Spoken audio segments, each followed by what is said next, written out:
윌리엄 셰익스피어 1564년 4월 26일에서 1616년 4월 23일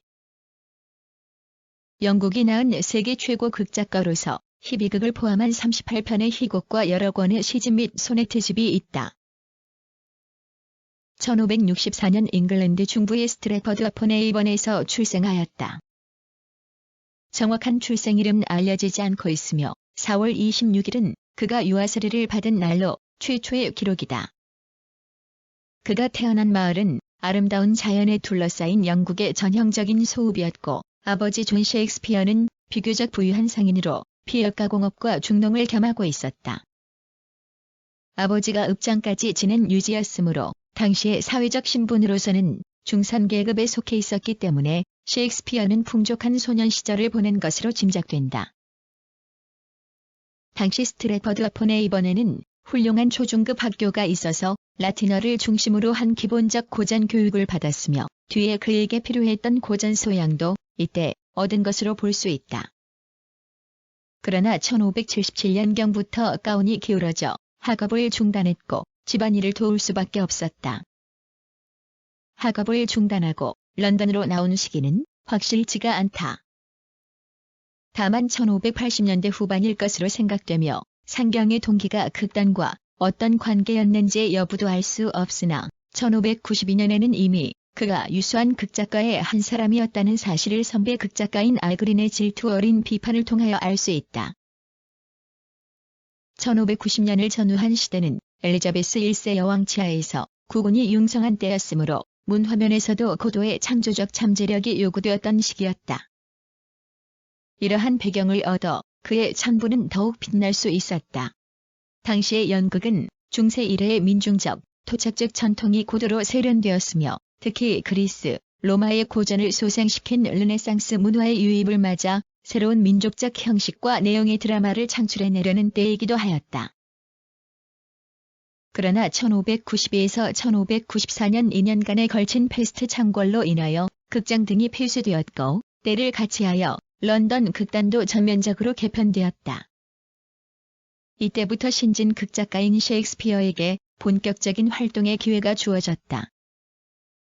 그는 당시에 극계를 양분하는 세력의 하나였던 국내부 장관 극단의 간부 단원이 되었고 그 극단을 위해 작품을 쓰는 전속 극작가가 되었다.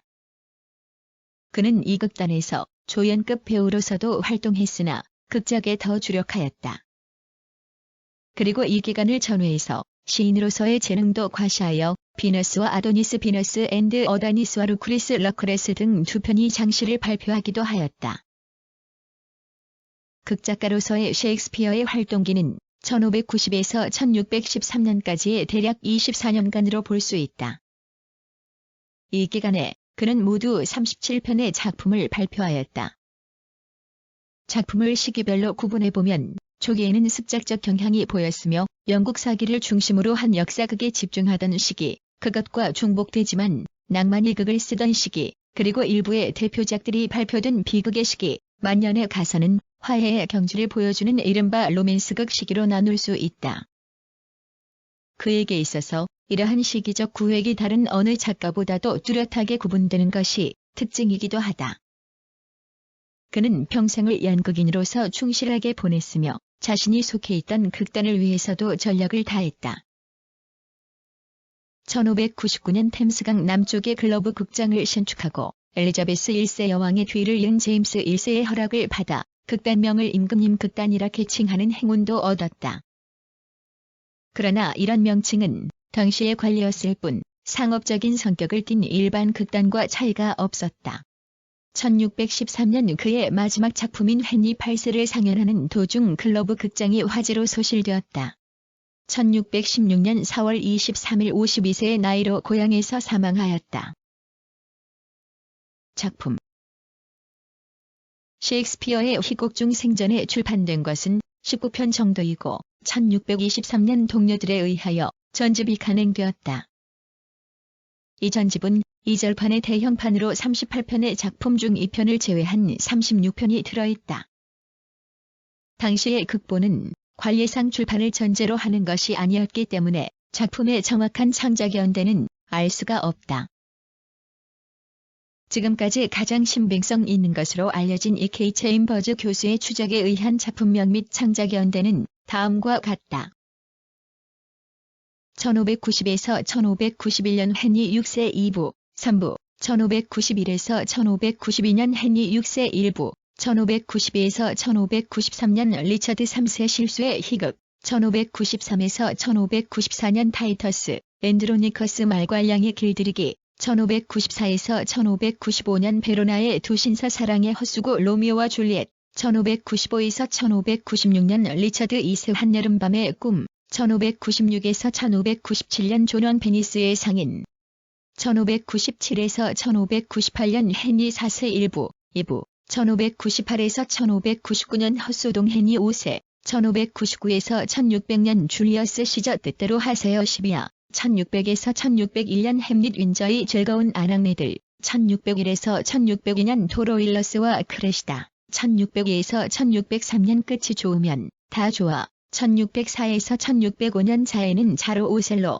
1605에서 1606년 리어왕 맥베스, 1606에서 1607년 안토니와 클레오파트라, 1607에서 1608년 코리오레이너스 아테네의 다이먼, 1608에서 1609년 페리클리즈, 1609에서 1610년 심벨린, 1610에서 1611년 겨울 이야기, 1611에서 1612년 폭풍우, 1612에서 1613년 헨리 8세 등이다.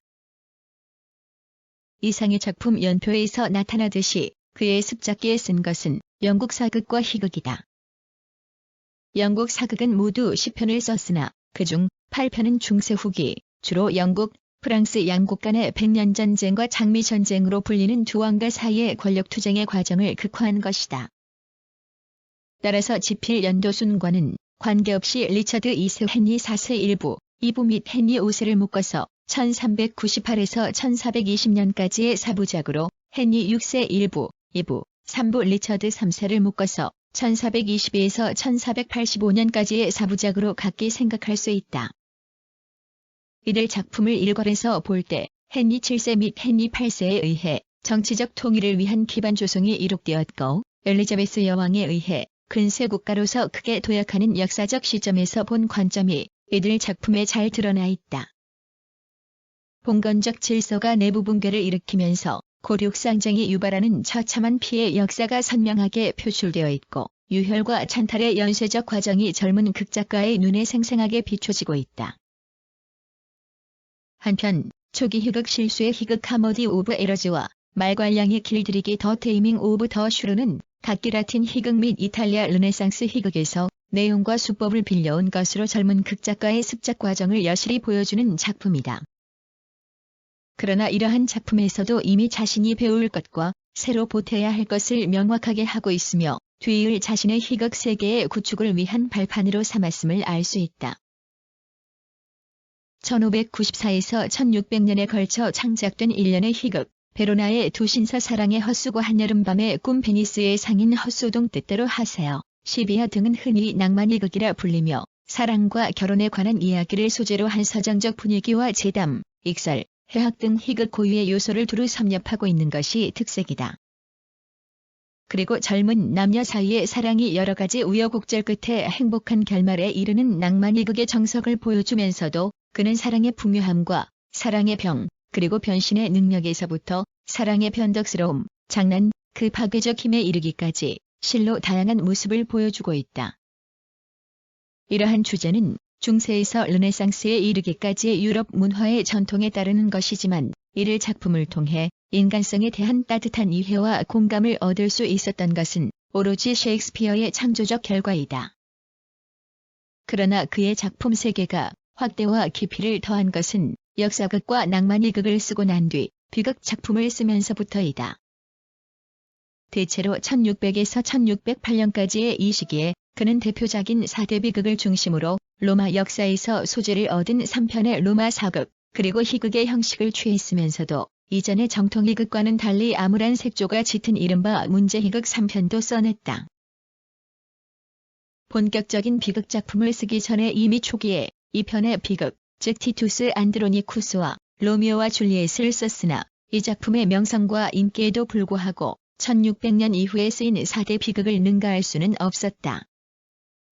그의 대표적인 4대 비극 중 가장 먼저 쓴 햄릿은 하나의 복수 비극으로 주인공인 왕자의 인간상은 사색과 행동, 진실과 허위, 양심과 결단, 신념과 회의 등의 틈바구니에서 삶을 조각해 보려는 한 인물의 모습이 영원한 수수께끼처럼 제시되고 있다.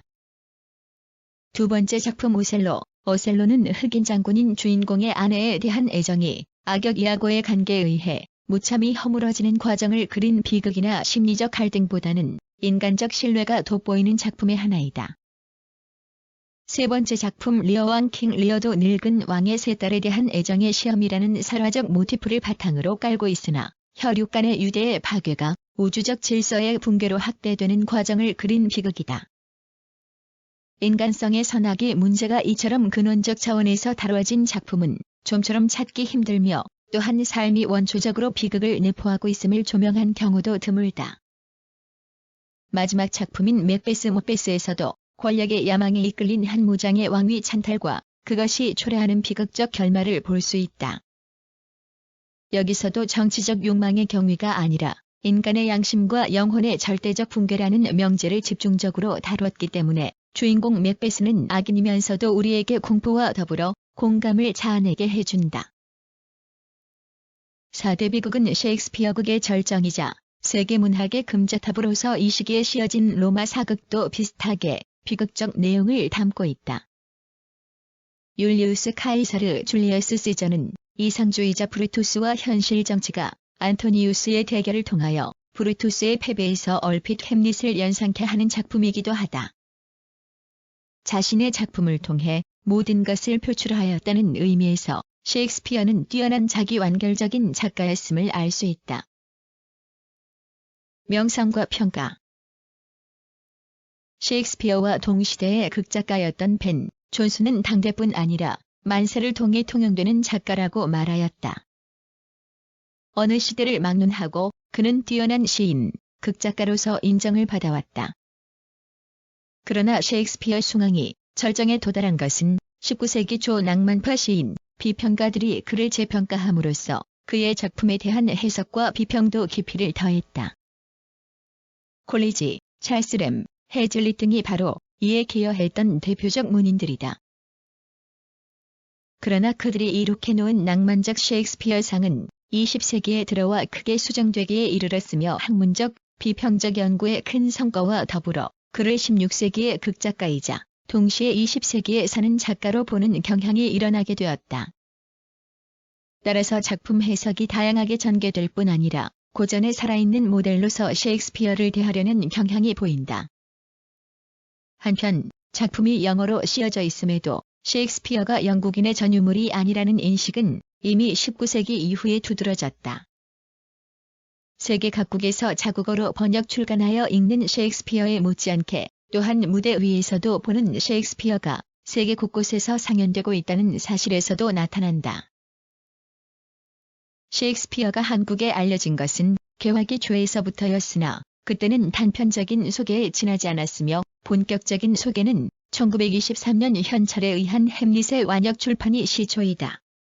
1920년대에는 이 밖에도 셰익스피어 소개가 있었으나 모두 단편적이었으며 1930년대에 와서 극예술협회에 의한 베니스의 상인 공연이 있었고 이것도 법정 장면만을 다룬 부분적인 소개였다. 이 밖에 학교극으로서 셰익스피어가 상연된 기록이 남아있다. 그러나 본격적으로 셰익스피어가 소개된 것은 해방 후인 6.25 전쟁 이전에 김동석의 셰익스피어 연구, 설정식의 햄릿 번역이 나왔고 1950년대에 들어와 각 대학의 셰익스피어 강의가 보편화되었으며 세계문학 출판이 활기를 띠면서부터 학문적 연구, 번역, 공연 등이 본궤도에 오르게 되었다. 1953년 이후 수년간에 걸친 극단 신협에 의한 1년의 셰익스피어극 공연은 공연 내용과 관객 동원이 다같이 수준 이상의 평을 받았으며 강단에서는 최재서의 업적이 크다. 이어 1960년대에 들어와 셰익스피어 공연은 본격화되었고 1964년 셰익스피어 탄생 400주년 기념 행사에서 큰 성과를 올렸다. 이에 앞서 1963년에 한국 셰익스피어 협회가 결성되고 회장의 관중일가 취임했으며 1964년에는 김재남이 개인 전역으로 셰익스피어 전집을 출간했다. 동시에 정음사판 셰익스피어 전집이 여러 역자에 의해 출간되었다. 또한 1968년부터 셰익스피어 협회 편으로 그의 주요 작품 15편의 주석본이 나와 한국 셰익스피어 학계의 수준을 돋보이게 하는 계기를 마련했다.